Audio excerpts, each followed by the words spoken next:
நான் கெஞ்சி கேட்டுக்கிறது, இன்னொருத்தரை பற்றி கம்ப்ளைண்ட் பண்ணாதீங்க. அவங்க இப்படி செய்கிறாங்க, அப்படி செய்கிறாங்க, அப்படி போகிறாங்க, எதுவுமே வேண்டாம். நம்ம வந்தது எதுக்கு, ஆட்சிக்கு வந்தது என்ன இடத்துக்கு, மக்களுக்கு நல்லது செய்கிறதுக்காக. அதை மட்டும் செஞ்சுட்டு போவோம். அவங்கள பற்றி பேசி டைம் வேஸ்ட் ஆகுது, நாள் போகுது. ஒரு நாளோட வேல்யூ தெரியுமா? ஒரு ஒரு செகண்டோட வேல்யூ தெரியுமா? ப்ளீஸ் டைம் மட்டும் வேஸ்ட் பண்ணாதீங்க. நம்மளோட வேலை என்ன? ஒவ்வொரு பஞ்சாயத்து, ஒவ்வொரு வில்லேஜு, ஒவ்வொரு சிட்டி, ஒவ்வொரு தாலுக்கு இதுக்கெல்லாம் போகணும். அங்கே இருக்கிற ஒவ்வொரு வீட்லேயும் போயிட்டு அவங்க குறைகளை கேட்டு அந்தந்த ஏரியாவுக்கு என்ன சொல்யூஷன் அதை கிளியர் பண்ணி நம்ம வேலை நம்ம செஞ்சுட்டு போயிட்டு இருந்தால் ஆட்டோமேட்டிக்காக ஒவ்வொரு வீட்லேயும் டிவிகா கொடி வரும். முக்கியமாக இந்த சைடு கிருஷ்ணகிரி டிஸ்ட்ரிக்கு ஒசூர் தயவு செஞ்சு வாங்க. நான் இங்கே நிறைய மக்கள் தொகை யாருமே எனக்கு தெரிஞ்சு இந்த எலெக்ஷன் டைமில் மட்டும் ஒரே ஒரு நாள் ஒரு 3 நாள் மட்டும்தான் இந்த தலைவரங்களை பார்க்குறேன். மற்றபடி யாருமே வர்றதில்ல, நல்லது கெட்டதுக்கு யாருமே வர்றதில்ல. ஆனால் சம்பாதிக்கவும் அப்புறம் அந்த ஓட்டு எலெக்ஷனுக்கு மட்டும் இந்த சைடு கை கொடுத்த ஏரியா இந்த ஏரியாலாம். தயவு செஞ்சு எல்லா இடத்துலையும் எல்லா வீட்லேயும் உங்களோட பேர் இருக்கிற மாதிரி பார்த்துக்கோங்க. தெரியாமலோ யாருக்கும் துரோகமோ அநியாயம் செய்ய போகாதீங்க. கடவுள் காப்பாற்றி விடுவார். உண்மையாக இருங்க, உண்மையாக செய்யுங்க, உண்மையாக செஞ்சுட்டு போயிட்டே இருங்க. இன்னும் அந்த எதிர்கட்சி ஆளுங்கட்சியெல்லாம் நம்மளுக்கு தேவையில்லை. யாரும் எப்படியோ செஞ்சுட்டு போட்டோம்.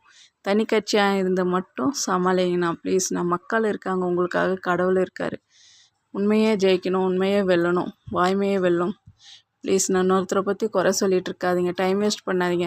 நீங்கள் ஒன்று சொன்னால் அவங்க ஒன்று சொன்னால் இதுதான் பேசிட்டு வராங்களே தவிர கையால் ஆகாதவங்க தான் இன்னொருத்தரை பற்றி குறை சொல்லிவிட்டு அவங்க செய்கிற வேலை குறை சொல்லிட்டு வர்றது. நம்மளுக்கு வேலை அதிகம், நிறைய வேலை இருக்குது. இப்போ தான் நீங்கள் எல்கேஜி யூகேஜி மாதிரி வந்துட்டுருக்கீங்க. இன்னும் நிறைய டிஸ்ட்ரிக்ட் பார்க்கணும்.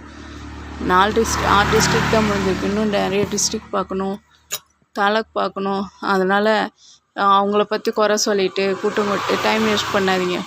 அறிவிச்சிட்டிங்களா தொண்டர்கள், அவங்கள மட்டும் என்னென்ன செய்யணுமோ மூவ் பண்ணிட்டு போயிட்டே இருக்கணும். நாள் சீக்கிரம் வந்துருச்சு. இன்னும் எத்தனை நாள் இருக்குது? இன்னும் ஒரு 5 மாதம் இருக்குது, அவ்வளோதான். 5 கூட இல்லை. ஜனவரி வந்தாவே எலெக்ஷன் வந்த மாதிரி தான்.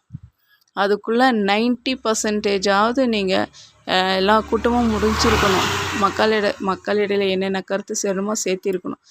ஆளுங்கட்சியை பற்றி எதிர்கட்சியை பற்றி யாரை பற்றியும் தயவு செஞ்சு பேசாதீங்கண்ணா. டைம் வேஸ்ட் பண்ணிக்காதீங்க, உங்களோட ஹெல்த் வேஸ்ட் பண்ணிக்காதீங்க. நீங்கள் ஒன்று சொல்ல அவங்க ஒன்று சொல்ல அது பிரச்சனை ஆக சண்டை ஆக அந்த காலத்தில் அவங்க எதனா செய்ய போய் நீங்கள் ஏன் சும்மா இந்த தலைவலியெல்லாம்?